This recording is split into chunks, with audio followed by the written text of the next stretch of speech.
લગભગ તમામ લોકોના દિવસની શરૂઆત આદુવાળી ચા સાથે થતી હોય છે, પરંતુ આદુની ખેતી વિશે બહુ ઓછા લોકો જાણતા હોય છે. ખેતીમાં ઓછા સમયે વધુ નફો મેળવવા માટે આદુ એક શ્રેષ્ઠ રોકડીયો પાક છે. ચા હોય કે શાકભાજી કે પછી અથાણા, આદુની જરૂર તમામમાં પડે છે. એટલા માટે જ આદુ ઓલ ટાઈમ ડિમાન્ડમાં રહે છે. 1 એકર આદુની ખેતીમાં બિયારણ, મજૂરી, ખાતર અને દવાઓ મળીને અંદાજે 80,000 થી 1 લાખ સુધીનો ખર્ચ થાય છે.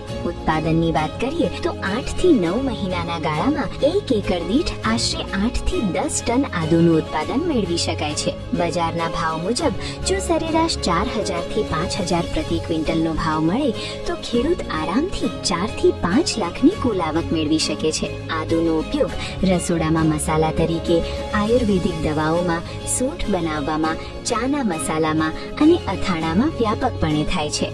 આદુમાં રહેલા calcium, manganese, phosphorus, zinc, vitamin C સહિતના પોષક તત્વો શરીર માટે ખૂબ જ ઉપયોગી હોય છે. તો તમારું શું કહેવું છે આ ખેતી અંગે તે કોમેન્ટ